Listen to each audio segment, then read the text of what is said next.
Morning all, welcome to Adam Drives on another beautiful day in the English countryside. Today we've got a car behind these doors that I've always quite fancied, but I've never actually driven before. So today we're going to find out, is it as good as it looks on paper? Let's go for a drive.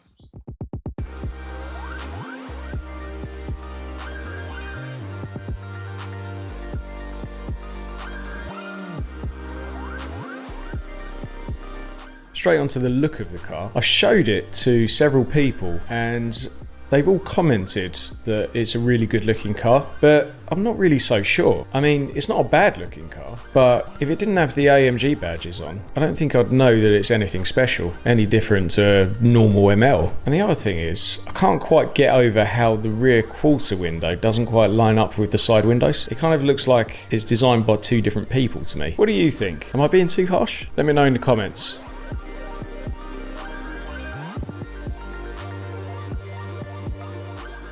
This is a 2013 ML63 with a V8 5.5 litre twin turbo, and it's certainly got some punch.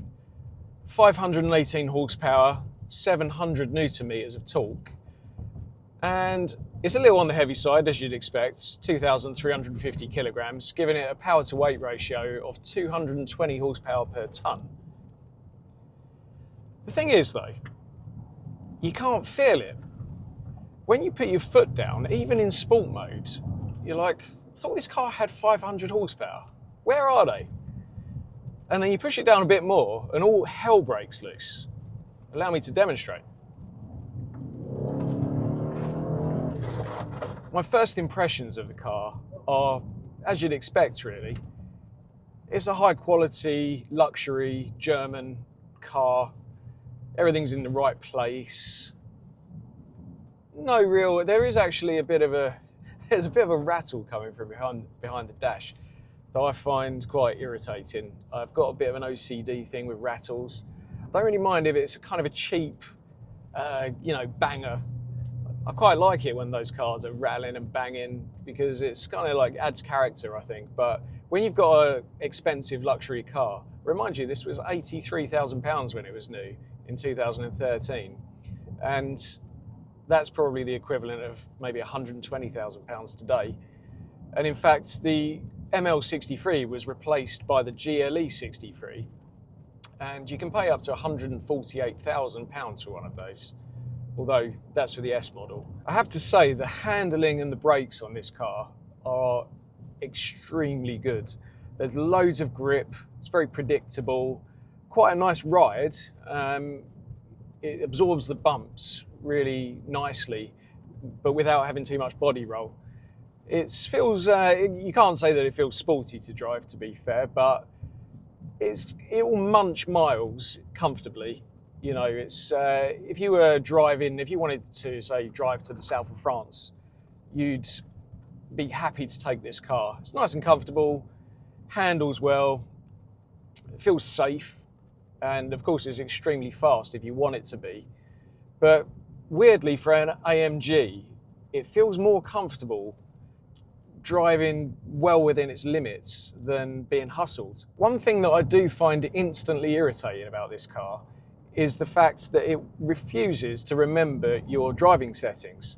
So every time you get into the car, it's always in eco mode and it's always in comfort mode.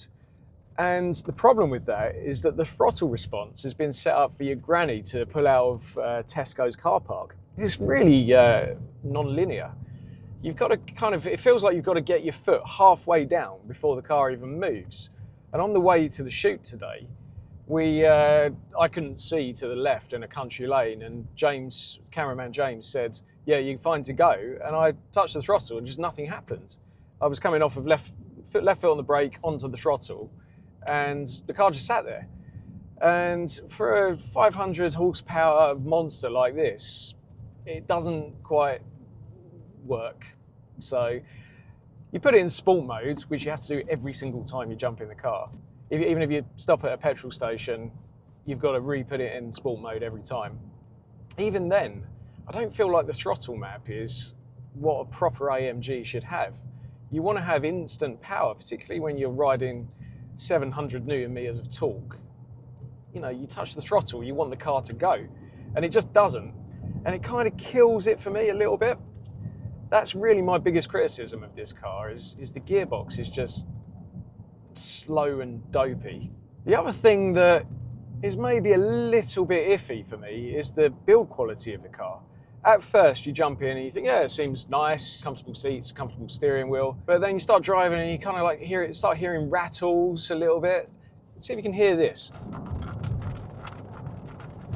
Does that sound like a £83,000 car to you? Also, actually, I've just pulled over. Come and have a look at this. Can you see that? Look, the trim is all cracked, just there. This is only a 12-year-old car, remember. I've seen Mercedes that are 50 years old that don't have cracks like that on the trim. And then go around to the front. Look at that. Can you see it moving? £83,000. And then there's this trim at the bottom here that keeps coming away. You have to kind of, look, just fall straight off. You have to keep putting it back. Don't know what's going on with Mercedes in 2013, but I think they've got a few build quality issues based on this. Anyway, let's go for a drive again.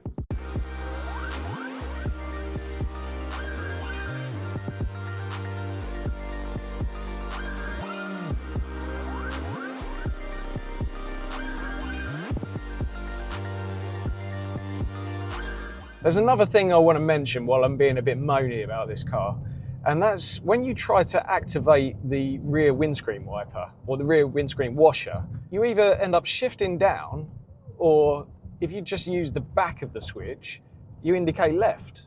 Neither of the things you actually want to do. So to actually turn it on, you have to kind of put your hand in at an angle, a weird angle, or wait until you're turning and quickly do it. And I just find that it's indicative of the fact that this car hasn't really been that well thought out. I know it's probably a little bit harsh, but it's just one of the several things with the car that don't feel quite right for an AMG. Remember, this is an expensive car, and for me, an AMG has got to be built by purists, people that love cars. It just doesn't feel like it is. It feels like Mercedes said, we have the ML range, the new ML at the time. We need a 63 version. Let's just lever a big engine, some good brakes. You know, it doesn't feel special. It doesn't feel like it's been really built by people with passion for cars, to me. And combined with the gearbox, which is really the worst thing about this car, it puts me off. It could be so good. If they just got a few things right, if they had someone heading it up that was passionate about cars, I feel like it could have been a great car, but I don't think it is. So far, we've just been driving around quite slowly, but surely a car with 520 horsepower and a V8 engine is made to be driven fast. So let's find out. Let's give it some stick.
So the Adam Drive's score out of 10, we're going to rate it on the usual 4 things: fun, comfort, handling, and most important of all, how it makes you feel. For fun,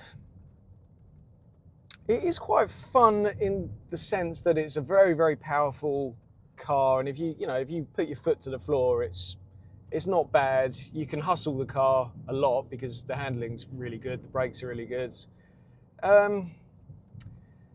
But yeah, I still don't really rate it as a fun car. I'd probably say 5 out of 10.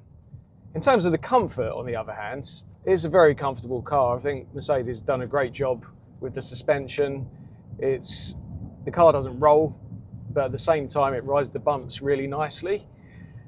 Obviously they've put a lot of thought and effort into the suspension. I don't know whether it's vastly different to the rest of the ML range on the ML63, or whether it's just that good across the whole ML range. But yeah, nice, comfortable car. Seats are good, driving position nice. As always with the Mercedes, everything's in the right place.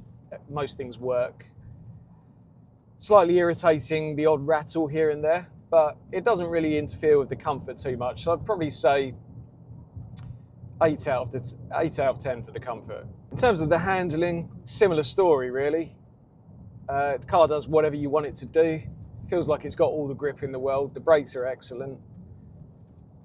It's a car that you would, if you had to drive to the south of France, for example, you'd elect to drive a car like this. It's just,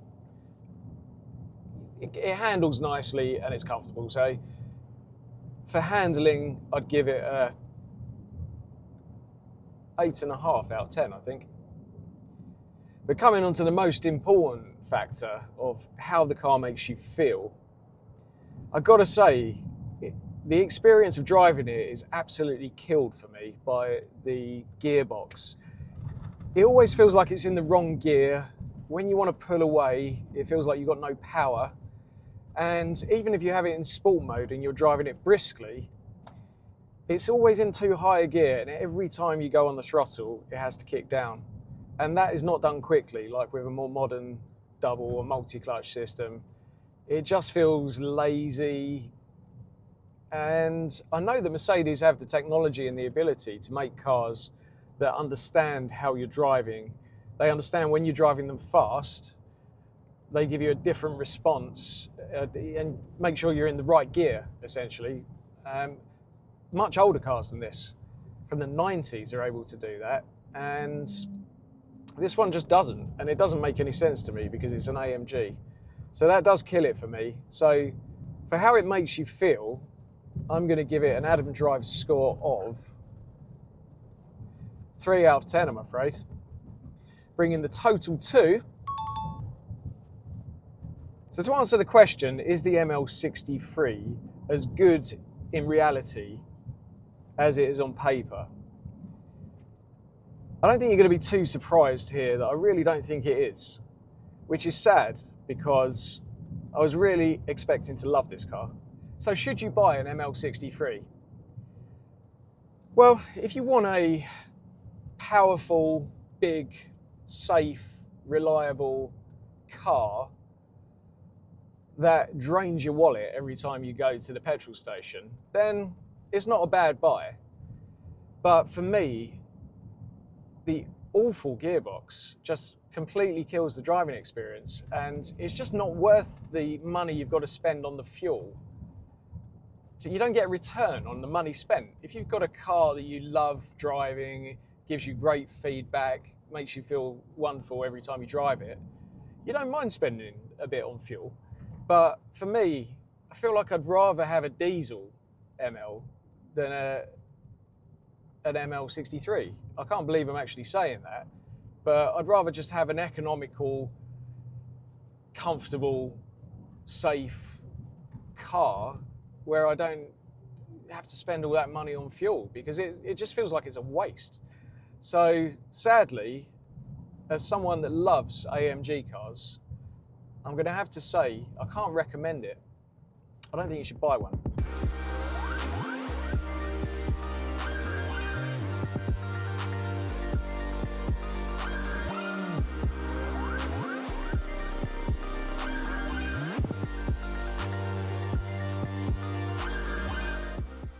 that was the Adam Drives review for the ML63. I was a little bit disappointed by the car, honestly, because the gearbox just isn't really up to the job. It doesn't belong in a car like this. It might be good to give to your granny to go shopping in if she likes to go shopping particularly quickly, or maybe the wife to pick the kids up from school. But for a driver, it just doesn't cut the mustard. Hopefully next time we're going to have a car to review that you're going to find much more exciting than this one. So make sure you subscribe and like the video. And James?